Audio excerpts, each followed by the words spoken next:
So, hello everyone. My name is Akhilesh Bhama. So, the topic we are going to cover today is the admissibility of voice recording in Indian courts.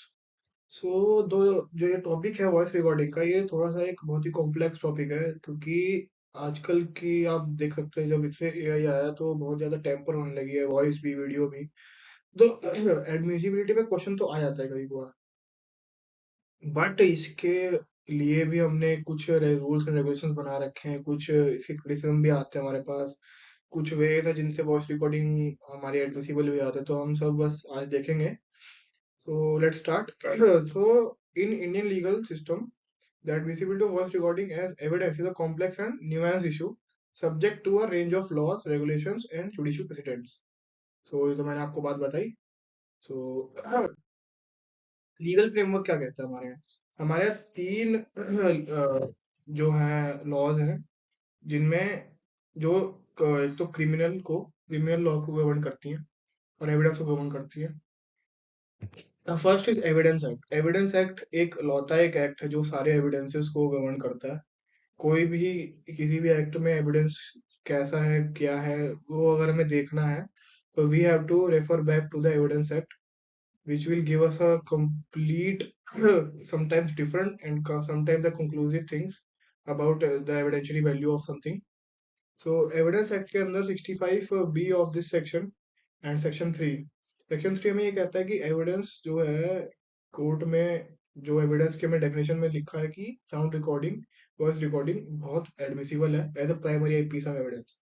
पर 65B में लिखता है कुछ conditions हैं जिसमें voice recording, अगर conditions पूरी होंगी तभी वॉइस रिकॉर्डिंग को हम as a primary piece of evidence माना जाएगा। फर्स्ट, जो भी वॉइस रिकॉर्डिंग है, जो जिस भी ओरिजिनल टूल या इंस्ट्रूमेंट से रिकॉर्ड हुई है, वो होना चाहिए। क्या होना चाहिए?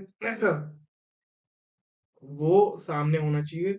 उसी जिससे रिकॉर्ड किया है वो सबमिट होगा कोर्ट में, तभी हम उस पीस ऑफ एविडेंस को माना जाएगा कि वो एक प्राइमरी पीस ऑफ एविडेंस है। क्रिमिनल प्रोसीजर कोड जो कि क्रिमिनल प्रोसीजर को देखता है, वो इस पे बिल्कुल चुप है। And information technology act, IT act, हमें कहता है सेक्शन 4 में कि उसकी वैल्यू तो है, वो एडमिसिबल तो है, फिर डायरेक्ट रेफर बैक कर देता है हमें Indian Evidence Act. As I told you, सब लॉज अगर कोई भी चीज बता रहे हैं एविडेंस से रिलेटेड, तो डायरेक्ट वो रेफर बैक करेंगे अपने एविडेंस एक्ट पे, जहाँ पे हमें एक एक हमें कंप्लीट व्यू देखने को मिलेगा उस एविडेंस को लेके। So evidentiary value of voice recording क्या कहती है? तो स्ट्रेंथ क्या है इसकी? Voice recording can provide valuable and objective evidence capturing the tone, inflection and nuance of verbal exchange. तो वॉइस रिकॉर्डिंग की स्ट्रेंथ है, क्योंकि वॉइस रिकॉर्ड में हमें पता लग जाता है कि कौन सा बंदा क्या बोल रहा है। वो एक मतलब just it is like at the same step, at the same foot as video recording, but admissibility उसकी वीडियो से थोड़ी कम है, क्योंकि बस वो वॉइस है। पता है कभी कभार क्या होता है, पता ही नहीं लगता है कि कौन किसने बोला है। ठीक है, तो इसलिए section 65B of evidence act ये कहता है कि उससे जो भी वॉइस रिकॉर्डिंग है उसको एक सर्टिफिकेट दिया जाएगा किसी एक ऐसे बंदे से जो कि एक पोजीशन होल्ड करेगा। पोजीशन होल्ड करेगा मतलब क्या, समझे नहीं आप? गवर्नमेंट एक ऐसा अथॉरिटी बनाएगी जो कि चेक करेगा उस वॉइस रिकॉर्डिंग को और सर्टिफिकेट देगा, तभी वो एडमिसिबल है। मतलब क्या है इसका? Authority will give a certificate after checking the voice recording if it is true और फॉल्स, फेक और ओरिजिनल। अगर उस पर सर्टिफिकेट है वॉइस रिकॉर्डिंग में, तभी वो कोर्ट में चलेगी। ओके, तो लिमिटेशन क्या है इसकी? रिकॉर्डिंग में be subject to tampering, editing और technical issues raising questions about their reliability. जैसे वीडियो में बोलते हैं, वीडियो रिकॉर्डिंग जब भी हम पेश करते हैं तो वो बिना कट के होनी चाहिए, वॉइस रिकॉर्डिंग बिना कट के होनी चाहिए, बट उसमें क्योंकि हमें दिख नहीं रहा कट, हमें दिखते नहीं, वीडियो में हमें कट दिख जाते हैं कि कहाँ पे कट है, बट वॉइस में हम जहाँ पे पॉज आया वहां पे अगर हमने कट कर दिया, उसकी बात की बात हम काट के फिर अगली बात हम जोड़ सकते हैं। तो इसलिए ये एक बहुत बड़ी लिमिटेशन बन जाती है इसकी, जिस वजह से इसका थोड़ा सा एडमिसिबिलिटी कम हो जाती है। फिर है consideration, courts must carefully carefully weigh the probative value of voice recording against potential concern about authenticity and privacy. Obviously बात है, कोर्ट्स को थोड़ा ध्यान रखना चाहिए कि क्या है ये, क्योंकि एक कभी कभार क्या होता है, एक इंसान की जान पे बात आ जाती है और वॉइस रिकॉर्डिंग को कोर्ट को ढंग से देखना चाहिए कि ये ऑथेंटिक है भी कि नहीं। सो चैलेंजेस क्या है ऑथेंटिकेटिंग वॉइस रिकॉर्डिंग के लिए? फर्स्ट है expertise, specialized forensic analysis is often required to establish authenticity of the voice recording. As I told you, certificate वाली बात की थी मैंने, अथॉरिटीज क्या करती हैं, चेक करती हैं वॉइस रिकॉर्डिंग को कि वो ठीक है भी कि नहीं। एक्सपर्ट्स उसको देखते हैं, समझते हैं कि कोई कट तो नहीं है कहीं पे, ये एडमिसिबल होगा कि नहीं होगा, ये प्राइमरी पीस ऑफ एविडेंस है, क्योंकि तो उसको पूरा चेक किया जाता है। और सेकंड है chain of custody, maintaining a clear and unbroken chain of custody is crucial to ensure the integrity of the evidence. Chain of custody मतलब क्या होता है, हम वॉइस रिकॉर्डिंग को अपने पास मंगा के अपनी कस्टडी में लेके उसको ट्राई करते हैं, समझते हैं कि क्या चीजें हैं इसमें। थर्ड है technological challenges, rapidly evolving audio technologies can make it difficult. तो डिफिकल्ट मतलब आप समझे, तो वैसे मैंने आपको बताया कि एआई से आजकल कुछ भी बन सकता है। तो जितनी हम टेक्नोलॉजी बढ़ा रहे हैं उतना हम अपना लीगल सिस्टम भी कमजोर कर रहे हैं सेम सेम टाइम पे, क्योंकि टेक्नोलॉजी का चैलेंजेस तो हैं, क्योंकि एआई से अगर कोई ऑडियो बन गई तो उसे चेक करना भी मुश्किल हो जाता है, क्योंकि एक तो वो एविडेंस दे रहे हैं, डायरेक्ट हम ये तो नहीं कह सकते कि नहीं वीडियो वॉइस रिकॉर्डिंग को हम एविडेंस लेंगे ही नहीं। ऐसा भी नहीं कर सकते, चेक करना पड़ेगा, क्योंकि वही क्या पता एक ही एविडेंस हो पार्टी के पास और इसी को हम अगर मना करें तो केस ही चला जाएगा पूरा, तो ये इनजस्टिस हो जाएगा उस पार्टी के साथ।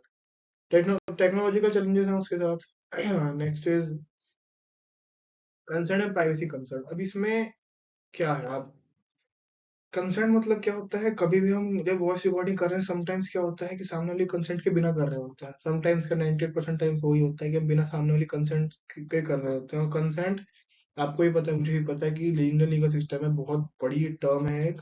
इट्स नॉट वेग but is very important, it is not ambiguous, it is specific and precise. इसका हमें ध्यान रखना पड़ेगा। Courts must consider whether the recording was made with the knowledge and consent of all the parties involved.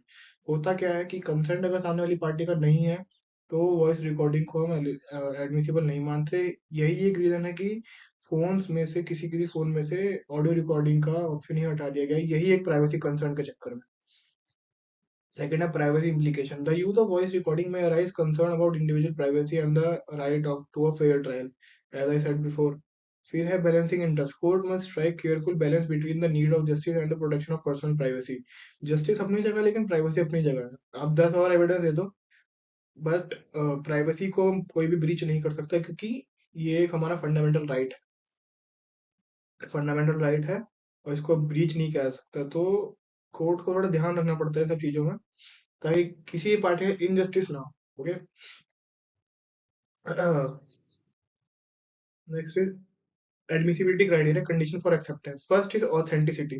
The recording must be proven to be genuine and unaltered. Genuine and unaltered का मतलब क्या हुआ, genuine की real हो, true हो, artificial तरीके से ना बनाई गई हो, सब कुछ उसमें रियल हो। अनऑल्टर्ड मतलब कहीं से भी काटी ना गई हो। There should be no cut in the voice recording, then only it will be admissible in the court. ये कौन चेक करेगा, फिर वही अथॉरिटी चेक करेगी जो गवर्नमेंट ने बनाई है। फिर आता है हमारे पास relevance, the recording must be relevant to the case and contribute to the determination of the truth. कभी कभार क्या होता है, वॉइस रिकॉर्डिंग जो हम दे रहे हैं वो केस रिलेटेड है होती नहीं है, रेलेवेंट ही नहीं होती केस में, तो वो कुछ और प्रूव कर देती है। बट ऐसा नहीं होना चाहिए, रेलेवेंट होनी चाहिए वॉइस रिकॉर्डिंग, तभी उसे एडमिसिबिलिटी मिलेगी। ये तो हर एविडेंस के साथ होता है कि रेलेवेंट होना चाहिए वो केस से। Third is reliability, the recording must be deemed reliable and trustworthy as evidence.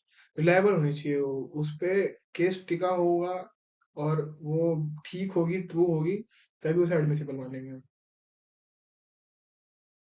फिर last point is conclusion. Conclusion की तरफ पढ़ते पढ़ते बस मैं आपको एक सब कुछ बता दूंगा।